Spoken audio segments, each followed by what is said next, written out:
Hello, and welcome to the North Coast Journal Preview. This is a show where we take a look at what's coming in the current edition of the North Coast Journal. I'm your host, Tanya Schrum. We are joined, as usual, by the North Coast Journal's news editor, Thad Greenson, and arts and features editor, Jennifer Fumiko Cahill. Welcome to you both. I hope you're having a wonderful week so far. So far, so good. How about you, Tanya? I am doing well, getting ready for all the Halloween events that are coming our way.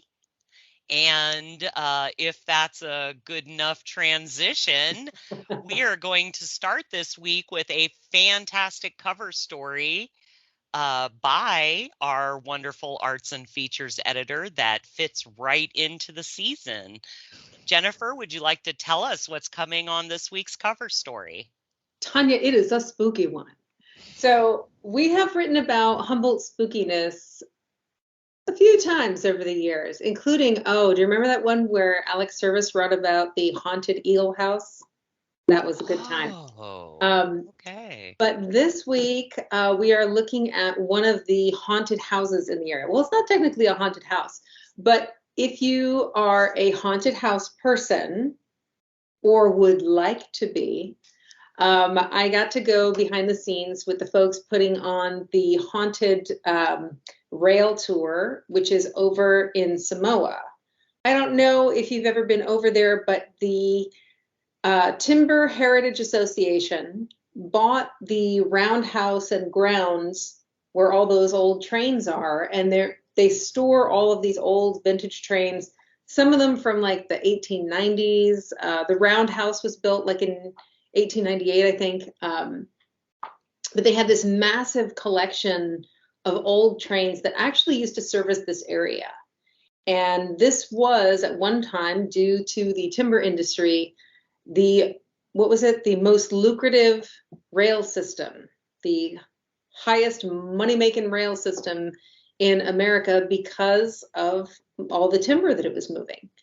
And of course, there is the historical interest to that, and there's also the sort of tragic downside of that, right? The history of, stripping the coast of redwoods, the really dangerous work, etc., and the exploitation.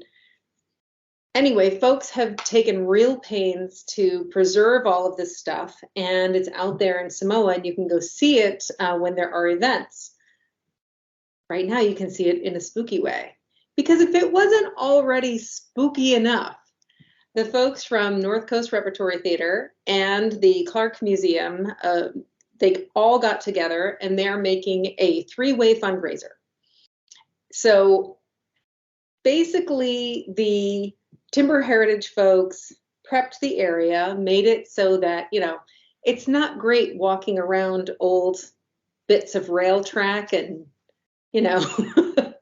old rusty trains with busted out windows, but they have made this wild old industrial site safe for visitors who are, coming in on this particular track. And they have given over the roundhouse and 3 train cars so that the NCRT people who know how to put on a show can haunt it. And when I say haunted, I don't know, did you ever go to like the haunted mill or the haunted boat? I have not personally, but I know that area is haunted, so I could not imagine things coming together more perfectly. Right? It's gotta be. When you walk around a place and you're like, oh, that's haunted. This has to be haunted. If you are a person who can feel vibes and whatnot, go down there and tell me about what is actually happening. It was spooky, so I went. I have never been to the haunted mill that they used to do before. But as you know, now the Hollenbecks are doing like a TV show and stuff, and it was a little bit tough having a working mill transformed into a haunted house. It is weirdly easier to transform the train yard, the rail yard. So the team went in there, and I got to go on their preview night, or not their preview night, pardon me, their dress rehearsal night. So this is the first time that everybody is in full makeup, full costume, and scaring the bejesus out of, test audiences made up mostly of folks from the Clark and the Timber Heritage Association and the staff of the Halloween store. They came down, and I was like, you know what? They're impossible to scare. They 9 to 5 it with giant Freddy Kruegers, but sure. Anyway, so we got to go through, and I dragged, fortunately for us, unfortunately for him, photographer Dave Woody, who teaches at Cal Poly Humboldt and once in a while does a little work with us. And he took these amazing photos, which are all in the issue, but then also we've got more online. Once this goes live online Thursday, you'll be able to click through a slideshow of some really wild photos that he took. I thought I was a genius because when we started going through the roundhouse and everything, I was like, Dave, you go in front because you don't want to have to shoot the back of my head, right?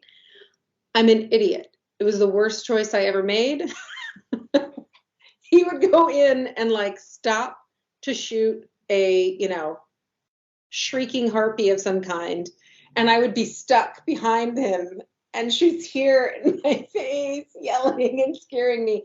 And the same thing with, going through the train. I would have to wait trapped between a cursed bridegroom and the tiny, closet in the passenger car, or, standing there waiting for him to take a photo. And then all of a sudden I realize someone is breathing on my neck. And it's the creepy porter who's been cackling behind me this entire time.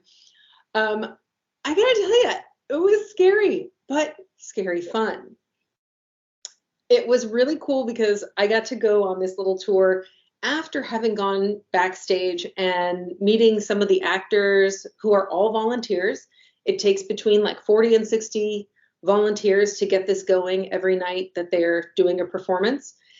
And they're improvising, which means that it's always going to be different. If you go back 4 different times, you will get 4 different performances of scariness. But they all have roles. Somebody might be a cursed bride. Somebody might be a train engineer fighting evil spirits. There are people in creepy black suits that just sort of move around like shadows. It's very unsettling. and I got to talk to some of the folks who do the makeup. There are, lots of wonderful trained actors and backstage folks all over Humboldt County.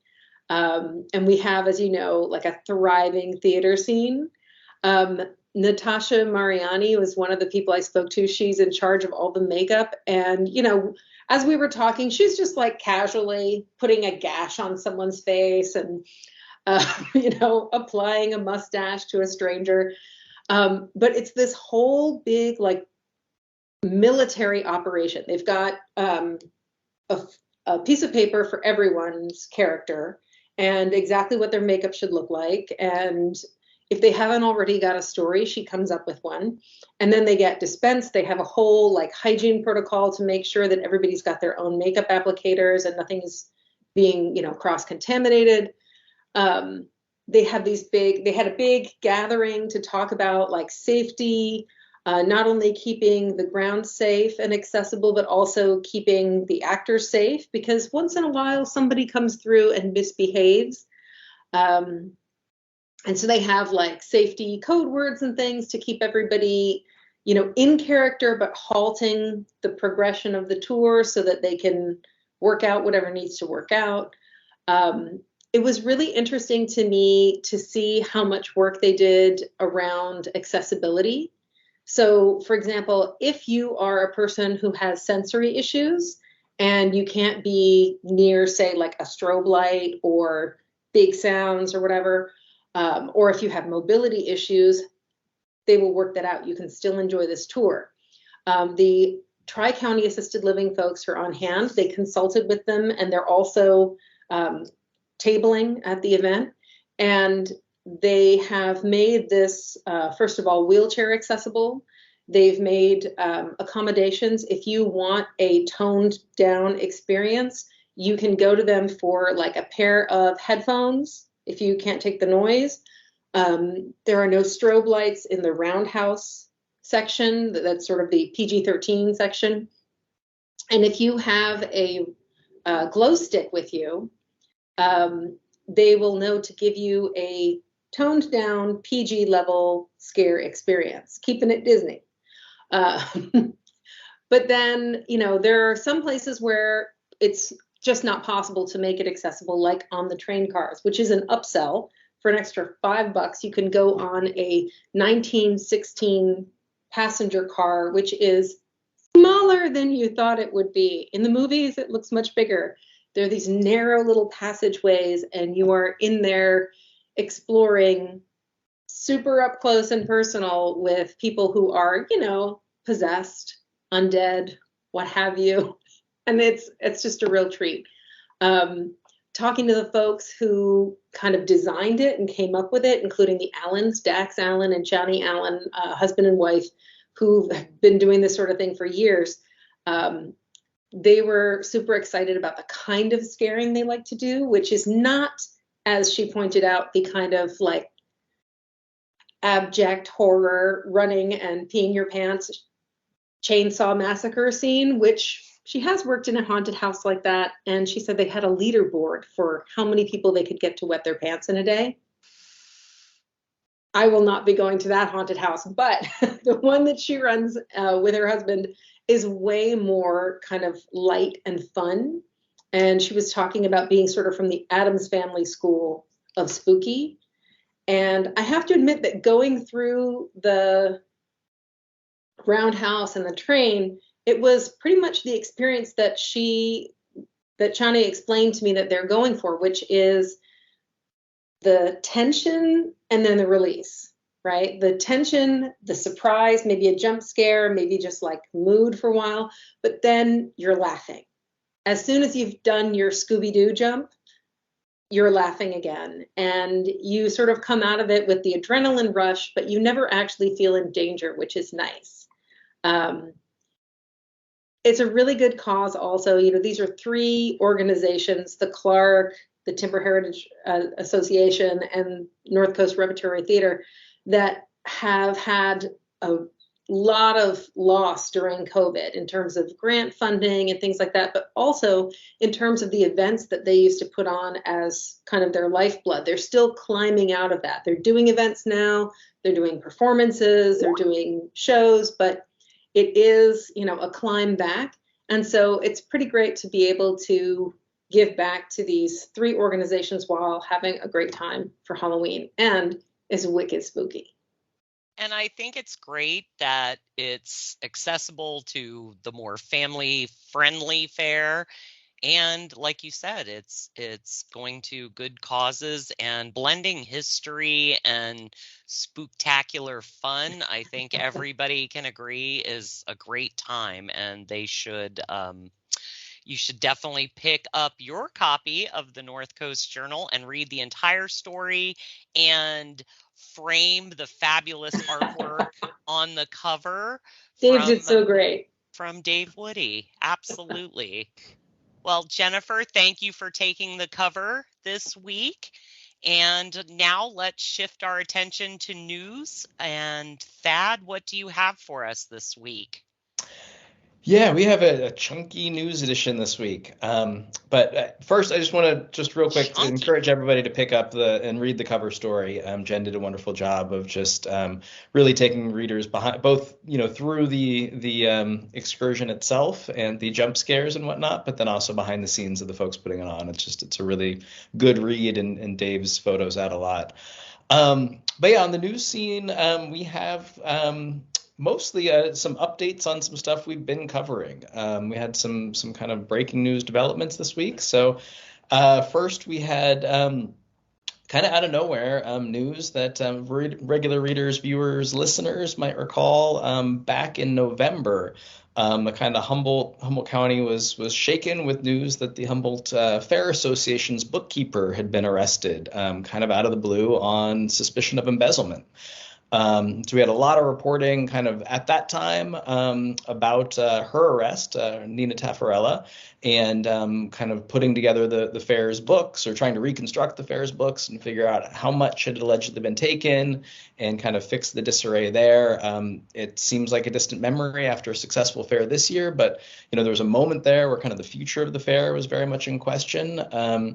And so news broke this week, or we broke news this week, that Ms. Taffarella has been indicted by the U.S. Attorney's Office. So a 5-count wire fraud indictment.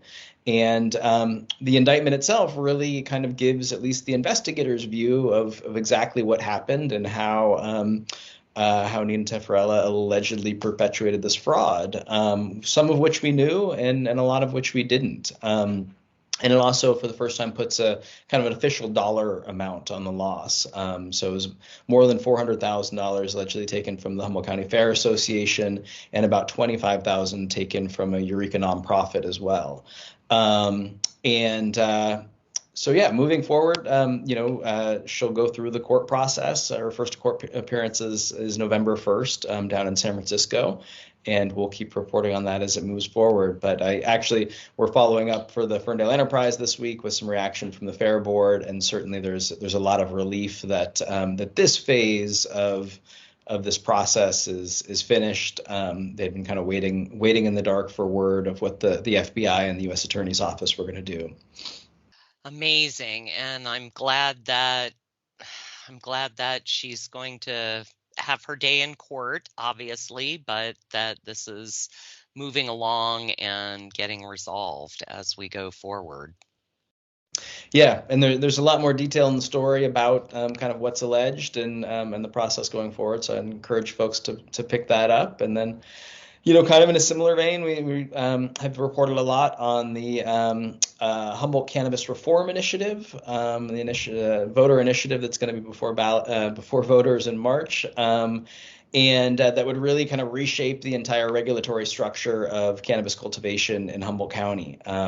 We've reported that this initiative and kind of the proposed new rules pose a lot of concern for folks within the cannabis industry, and also, to probably a lesser degree, but still pretty formidable, the folks in county government. There's been a lot of hand-wringing about this measure and what it would mean for cannabis in Humboldt.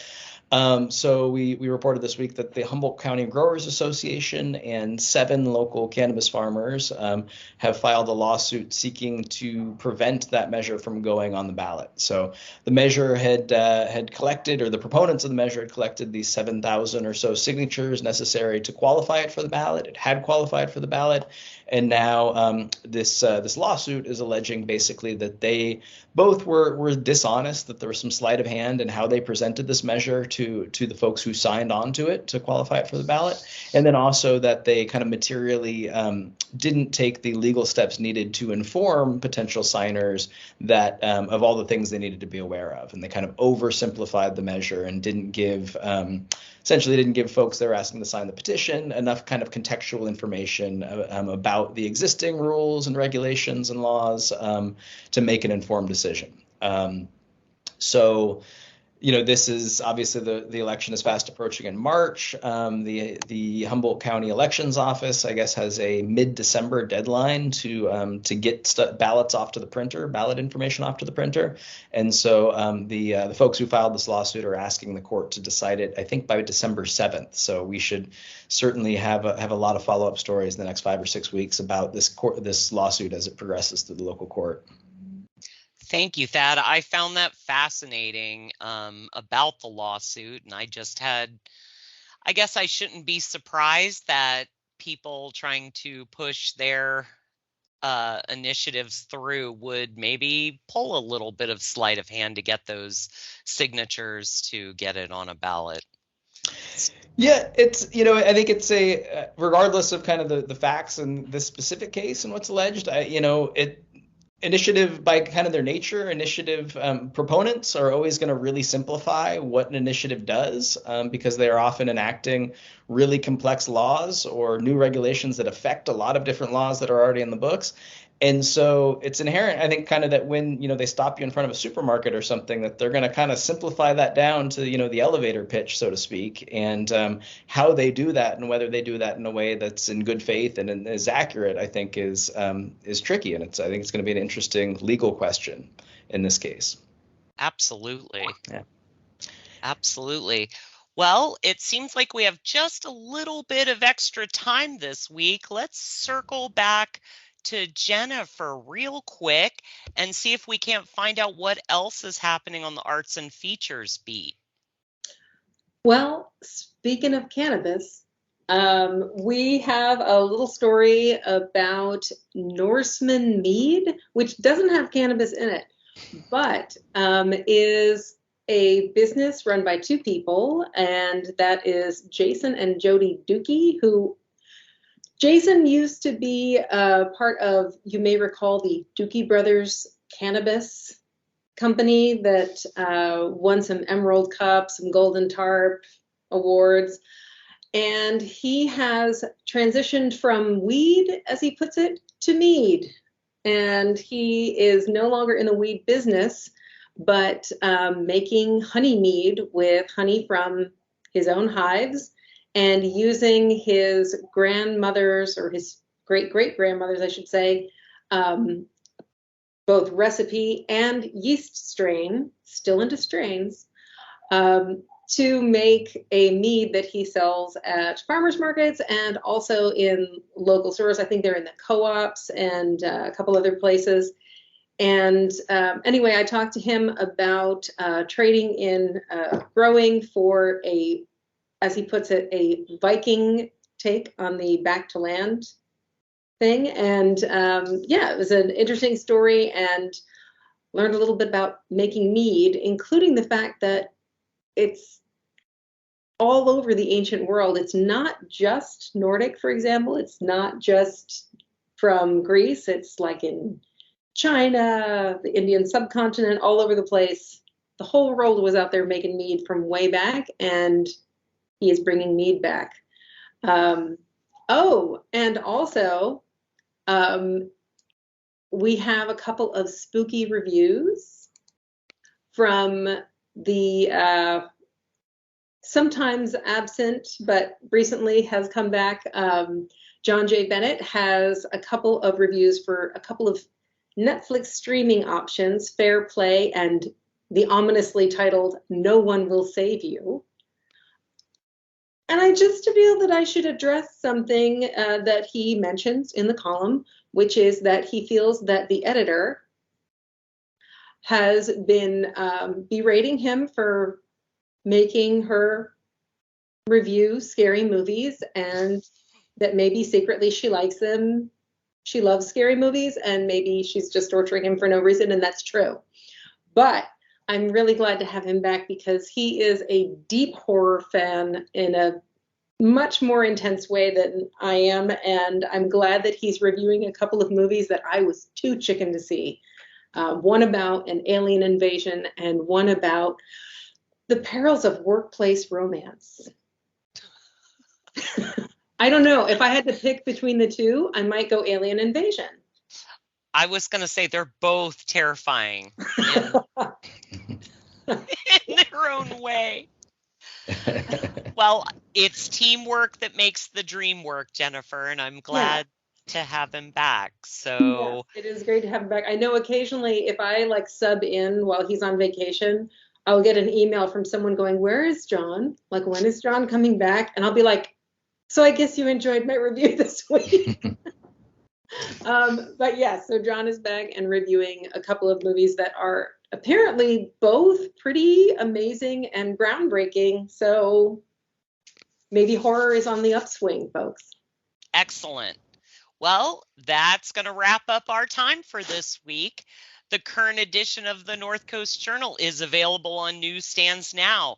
It's spooky. It's going to give you shivers. Pick up your copy and get informed informed today. You can also always find it at thenorthcoastjournal.com. I am Tanya Schrum. Thanks for being with us, staying informed and supportive of our North Coast community. Have a great week, and thank you.